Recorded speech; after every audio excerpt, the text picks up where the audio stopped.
Welcome to this explainer, my friends. Pull up a chair, maybe order an ale, and gather round because today, I am charting out a truly grand epic. We're stepping right into the boots of a legendary Vanguard facing absolutely apocalyptic stakes. I'm going to guide you through a tale of breathtaking courage, terrifying discoveries, and a desperate white-knuckle race against time.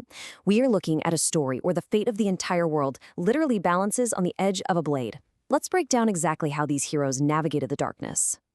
You took a rough turn through the ethereal, my friends. Right, those words were spoken to a battered, severely burned group of heroes lying in a heap on the cobblestones of a strange city. But how exactly did they get there? I mean, what kind of terrifying force violently ejects you from a magical ley line, leaving your skin scorched and your clothes literally smoking? Well, let's trace their steps back to the very beginning of this disaster. Okay, let's dive into this. The whole thing kicks off around the Mistwood Vale. Our recon team had ventured deep into a forest choked by pockets of fog. And we're not talking normal morning mist here. This was so thick and stagnant, it felt like wading through wet silk. Ghost water, they called it.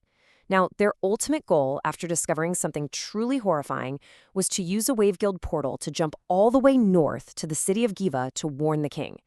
But the magic violently buckled mid-transit. It completely threw them off course, crashing them down into the royal plaza of Woodgate instead. To understand why they were fleeing in such an absolute panic, we gotta look at who actually went into that fog. Section 1, Legends of the Vanguard. Let's get to know the Mistwood recon team, the fearless folks who willingly stepped into the damp, terrifying unknown of the Mistwood. This wasn't just some random group of adventurers. This was a highly specialized, brilliantly diverse squad. You've got Azuriel, a massive blue dragonborn fighter leading with stoic, razor-sharp tactical precision. You've got Jebediah Brown, a human barbarian, who is basically a walking vessel of raw, suppressed fury. Tucker, a human ranger with a remarkably light tread, is the primary scout. And rounding out this legendary 5-person vanguard are two incredibly unique individuals who were absolutely vital to this infiltration, Zora and Kokita. Let's look at Zara first.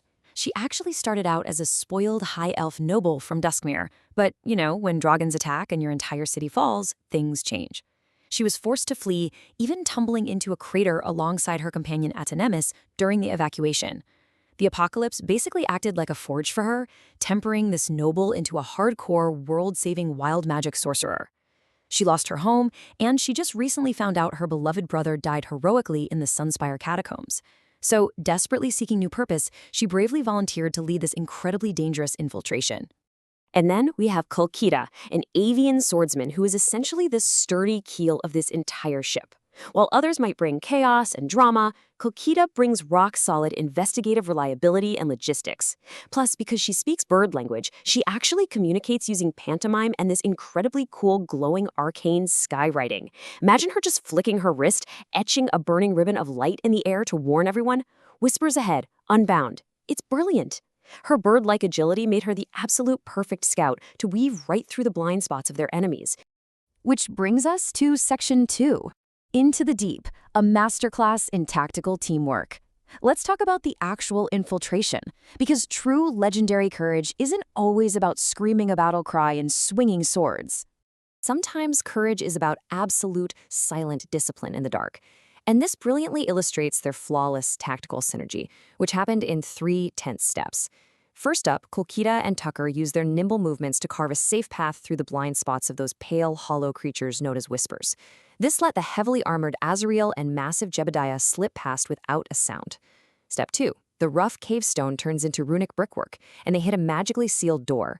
Zora steps up, her fingers literally sparking with iridescent embers of wild magic, and snaps the ancient lock open.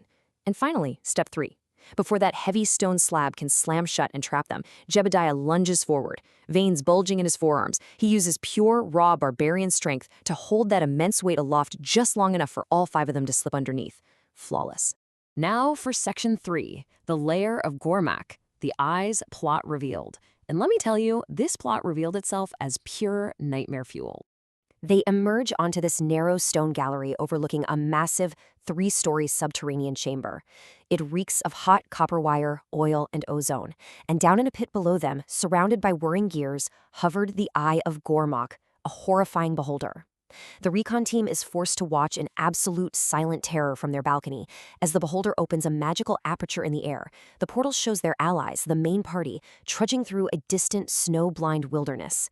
The beholder chuckles and, using dark magic, instantly teleports the aimless whispers from the Mistwood right into the snow to ambush their friends. Jebediah grips his axe, Azirael shoots him a warning glare to maintain stealth, and they hold their breath. Amazingly, within minutes, the main party ruthlessly dispatch the ambush, turning the whispers to ash. The beholder lets out this deafening roar of rage, frantically blasting scorching energy beams straight through the closing portal. Once the portal snaps shut, the beholder turns to its glowing consoles. Dozens of smaller portal windows suddenly erupt across the chamber, locking onto different realms, biomes, and sprawling metropolises, including the white spires of Jiva. And the creature hisses this: "The final assault is ready. Give me the power promised, and I will unleash your wrath upon this world." Boom. The truth hits the recon team like a physical blow. The demon Gormak isn't just planning some local siege. No, this is the setup for a synchronized global annihilation. Section 4. The Ethereal Crash, a Desperate Escape. Armed with this world-ending knowledge, the team has to get out, and fast. They back away with coordinated precision, slip out of the tunnels, and absolutely sprint through the cold air of the Mistwood. They make it back to the Vale and, out of sheer desperation, pool every single piece of silver they have to buy a rapid travel portal from the Wave Guild, aiming straight for Giva to warn the king. Just look at this timeline. 10 agonizing minutes observing the snowy ambush, 5 minutes watching the beholder prep its global strike portals, a frantic 2-hour retreat back to Mistwood Vale. They step into the swirling vortex of the portal, and within 10 seconds the ley line violently buckles mid-transit. A blinding white flash and agonizing tear through the ethereal, and in 1 second they are forcefully ejected. They crash down onto the hard cobblestones of Woodgate, completely off course, their skin burning and clothes smoking. Section 5. The Bard's Timely Rescue. Enter Howl. As Colquita, bleary-eyed and clutching a sprained wrist, forces her head up through the shimmering heat of the square, they realize they aren't alone. Standing calmly right in the center of the plaza, hands tucked into his coat like he'd been waiting for them all morning, is a familiar face: Howl. Now, what's really interesting about Howl is his incredible complexity.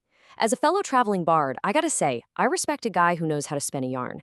He's an opportunistic chronicler, following heroes around to gather juicy stories and embellish their legends for coin. But get this, he wears a magical earring that gives him prophetic guidance. It's an artifact so powerful, it's actively being hunted by a demon patron. And notice how his hands and arms are always wrapped in thick linen bandages? That's because he's hiding faint, pulsing purple marks of apocalyptic corruption right beneath them. The guy is walking a total razor's edge. But on this day, he paid out of pocket for a small army of local healers to tend to the Vanguard at a quiet Woodgate inn. So the next morning, Zora wakes up, she's smelling of crushed lavender and bitter poultices, and her usual high elf composure is just completely gone. She sits up, wincing from her scorched shoulders, and urgently whispers the horrible truth to Howl. Gormak has locked onto every major city. It's a synchronized strike. Instantly, the bard's playful, coin-spinning demeanor just evaporates. He looks down at his heavily wrapped hands where that dark purple light throbs faintly, and he just murmurs, "Then the clock has already run out." And so we are left staring at the sheer magnitude of what this incredibly brave Vanguard uncovered. With Gormak's portals firmly locked on every single major city, our heroes scattered across snowy wastes and distant towns, and the clock having literally already run out, who is actually left to save the realm? It's a brutal cliffhanger that leaves us totally breathless. But hey, as any good bard knows, true legends do not go down without a spectacular fight. Thanks for joining me on this explainer, friends. Keep your eyes peeled for the next chapter of this incredible saga, because you are not going to want to miss it.